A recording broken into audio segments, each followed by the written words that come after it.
it would have been better if he doesn't post his sympathy on the internet. See how Nigerian blast former Lagos State Governor Bola Ahmed Tinubu as he reacted 4 days after the massacre of farmers in Borno State. Recall on Saturday morning, a sad event reportedly happened in Borno where Boko Haram ambushed farmers in their farmland in Zambamare and killed over 40 of rice and fish farmers. Many Nigerian politicians have been sending their condolences to Borno government and its people since then, but it came to a greater surprise as Bola Tinubu is just sympathizing with Borno Governor Babagana Zulum. Chief Bola Ahmed Tinubu Jagaban is prominent Nigerian politician, a national leader of APC political party who served as the governor of Lagos State from 1999 to 2007. As the kind of person he is and the position he holds in the country, sending his sympathy 4 days after the occurrence doesn't befit him. Well, according to his message, it says, commiserating with Governor Zulu Bono people over Zambari tragedy. It is with utmost sorrow and distress that I commiserate with you on the dastardly and inhuman killing of dozens of farmers in Zambari, Jere local government area of Borno State on Saturday, 28th. The cold-blooded murder of these innocent citizens toiling to eke out a living for themselves and their families and provide food security for our nation is not only callous but satanic. I recall your stringent sacrifices to ensure that millions of displaced Borno residents are resettled in their ancestral homes and returned to their various occupations. These efforts have not only helped in increasing agricultural output but have also given joy to the displaced. Your Excellency, this unfortunate incident, despite your spirited efforts in complementing the efforts of the federal security forces, is a sad reminder that the war against these desperate and bloodthirsty insurgents will require more effort to win. My hope and prayer is that Allah will give you the courage to continue to provide succor to your people even in the face of this rather depressing events. My condolences go to the families of the deceased and the entire Borno citizenry. My prayer is that Allah will give comfort. Allah will give comfort and comfort them and bring recovery to the injured. May He also grant the deceased eternal rest. Once again, please accept my heartfelt condolences. Well, that's his message to the Borno government, the governor, and the entire people of Borno State. But despite the fact that some Nigerians, most especially in the south, were blaming northerners for the incident, claiming they are the architect massacre, despite the fact, and a lot of people are reacting, uh, see how they blasted Tinubu after his condolences. Okay, 4 days, you've been thinking on how lined your words in this massacre because would not you don't want to offend Abuja. You're commiserating with the people of Borno, not bring them. You are complicit in their death and that of everyone killed by the so-called Boko Haram and bad governors. Okay, commiserating after how many days of the barbaric act? Now daybreak, you just wake up from sleep. If condolences and commiserations were money, our leaders would have been living in penury by now. No true words ever been said. After how many days? I just hope Nigeria youth will wake up by 2023. Someone who desperately wants something will not just spill his heart content without approval from his master on whom his hope lies. This statement is not for the victims, it is for his image and reputation. He's trying to package himself, so he needed time to choose his words wisely. Of course, everybody should have known Tinubu that he does not even respond to things, especially when it comes to national issues. But when it comes to politics, definitely he does not really waste time. You know, one thing that they always say that it is better late than never. Of course, he has done it. He has done it. But one thing about this whole thing is that people don't even they don't even appreciate it at all.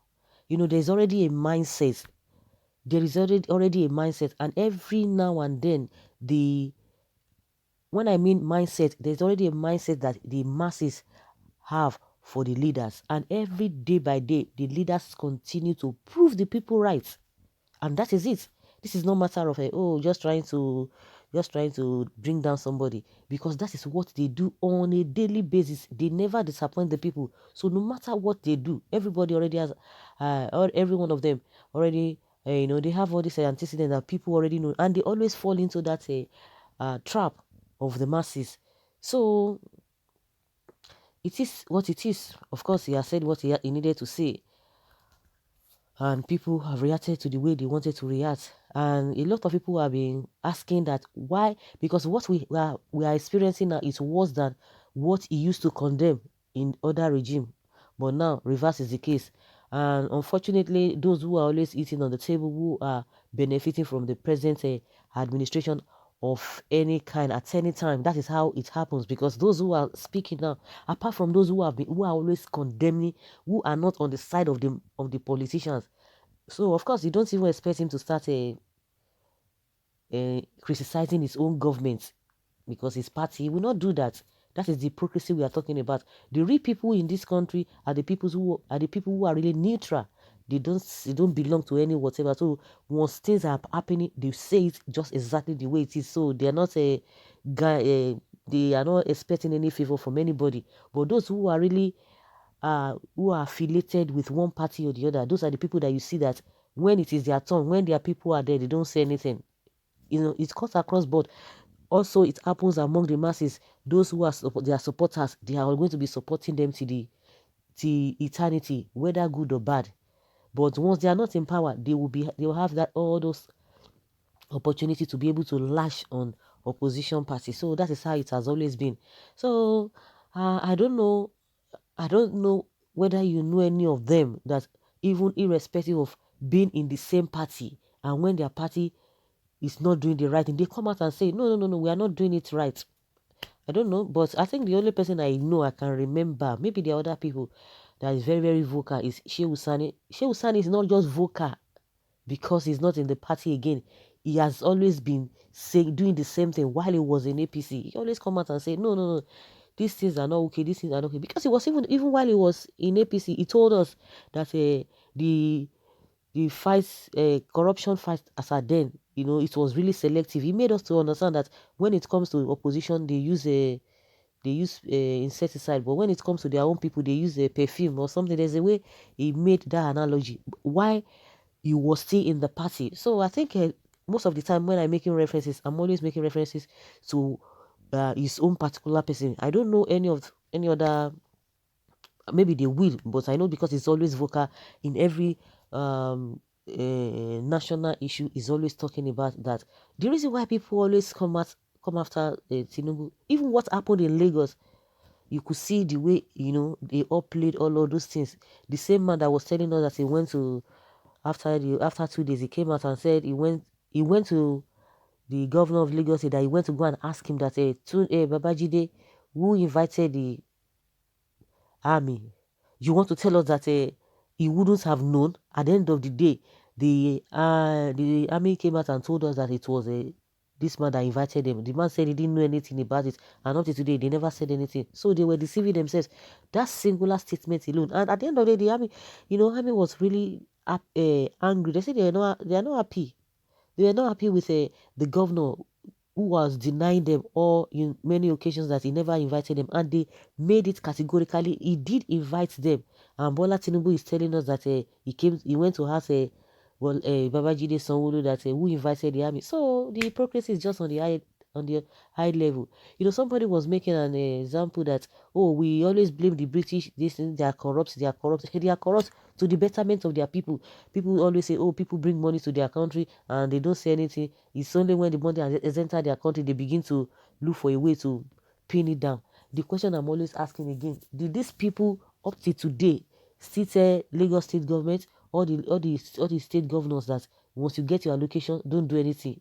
Did they tell them, or did they tell them, oh, steal your money? Just at least we know that that's what most of them do, but at least the one that has been confirmed, the case of Ibori. So was it the British government that said, lose all the state money, your state money, and bring it to London or bring it to the UK? Did they tell him to do that?